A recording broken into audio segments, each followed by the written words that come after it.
अभी कुछ दिनों से मैं बहुत ही अजीबोगरीब चीज पढ़ रहा था और कल रात को ही मैंने इसे खत्म करा and I thought let's make a video on it right now, क्योंकि अगर कुछ दिनों बाद जब ये मेरे सपनों में आना स्टार्ट होगा I will not be able to think in straight line, तो जल्दी से जल्दी इसके ऊपर वीडियो बना लेते हैं। अब ये स्टोरी दो मेन टॉपिक्स को हैंडल करती है। Number 1 childhood trauma and number 2 lust. अब जितना मेरा छोटा सा दिमाग समझ पाया आई थिंक ये दोनों चीजें हैं, वैसे है तो बहुत सारी चीजें but 2 main plot points are these 2 things. और चाइल्डहुड ट्रॉमा के बारे में मैं बहुत सारी चीजें बता नहीं सकता ऑनेस्टली इंटरनेट पर, बट लस्ट की अगर बात करें तो वो मुझे बहुत अच्छे से पता है। देयर इज अ रीजन कि मेरी हिस्ट्री ऑफ है। अब इस स्टोरी में बेसिक लेवल की भी लस्ट है और बहुत एक्सट्रीम लेवल की भी है कि अगर आप कंट्रोल ना कर पाओ इस चीज को तो एट द एंड आपका निधन किस तरीके से होगा वो आपको पता चल जाएगा इस स्टोरी के दौरान। एंड मैंने जब पढ़ा तो मुझे रियलाइजेशन हुआ कि भाई I need to calm down with my searches. अभी जितनी हंसी चेहरे पे है ये पढ़ते टाइम नहीं थी। जब मैं स्टोरी पढ़ रहा था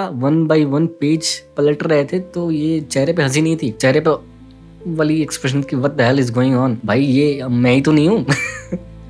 एक टाइम तक लग रहा था कि ये भाई मेरी स्टोरी चल रही है, अगर मैं लेट आउट कर दूं सारी चीजें बेशर मुझे बिल्कुल तो ये तो मेरी स्टोरी। बट थैंकफुली एक मोमेंट आई जहाँ पे मुझे लगा कि हाँ at least I am not this, maybe I can. अब स्टोरी काफ़ी ज़्यादा डार्क है, इसके ऊपर हंसते हंसते वीडियो बनाए वही बेहतर है, क्योंकि जितनी ज़्यादा रियल है उतनी ज़्यादा डार्क बन जाती है कोई भी story. And this is exactly that. जो चीज़ें हुई स्टोरी में अगर कोई इंसान उसके साथ रिलेट करने लगे तो बहुत सारी ट्रॉमास वापस आ सकती हैं उसके लिए। सो इस स्टोरी के अगर फर्स्ट प्लॉट पॉइंट की अगर हम बात करें विच इज चाइल्डहुड ट्रॉमा, तो बहुत ही बेहतरीन तरीके से दिखाई गई है कि अगर एक बच्चे के लाइफ में ढंग की पेरेंटिंग की कमी है तो उसकी लाइफ किस डायरेक्शन में जा सकती है। कि अगर वो घर जाए और माँ बाप के बीच में लात घूसे चल रहे हैं, इधर से बेल्ट इधर से चाकू सारी चीजें हो रही है, तो बच्चा किस डायरेक्शन में जाने लगा। अगर वो लेट्स से लड़का है then he will start finding his parents in other people. अपनी माँ ढूंढने लगेगा वो किसी लड़की के अंदर, और अगर गलती से मिल गई उसे, बहुत इजी होता है मिलना, अगर मिल गई then he will even be ready to someone for that particular person, जो इस स्टोरी में होती भी है। And the most toxic combination जो एक इंसान के अंदर हो सकती है that is a childhood trauma plus lust, जो इस स्टोरी के मेन कैरेक्टर के अंदर है। अब लस्ट की अगर हम बात करें इस स्टोरी में then it is not very uncommon. Common सी चीजें करता हो ना मेन कैरेक्टर, जो आप रोज की जिंदगी में करते हो ना, बिल्कुल सेम, बिल्कुल परफेक्टली सेम जस्ट करें। लेकिन बहुत अनकॉमन सी चीजें भी नहीं है कि भाई ये कहाँ से आ गई, बहुत सिंपल चीजें हैं। But thing is he is in love with a character, जो उसको लगता है कि प्यार है जिससे वो बचपन में मिला था, but unfortunately that is not love. But the third main plot point of this story जो मैंने अभी तक बताया नहीं है इज टॉक्सिसिटी। जो प्यार का नाम दे दिया था अपने मेन कैरेक्टर ने, वो एक्चुअल में क्या था क्या नहीं, वो अब उसके दिमाग में वो प्यार था बट रियल में वो कुछ और ही था। अब जितना बुरा मुझे मेन कैरेक्टर के लिए लग रहा था इस स्टोरी में, उससे ज्यादा बुरा I felt for the female character जिसे ये प्यार में पड़ गए थे भाई साहब। क्योंकि भाई ने अपनी जिंदगी तो खराब करी ही, उसकी तो पहले से थी और भी कर दी, इतनी कर दी that she had to take her own life, क्योंकि उसको पता है कि अगर मैं नहीं करूंगी अभी then he is going to me at some point, he will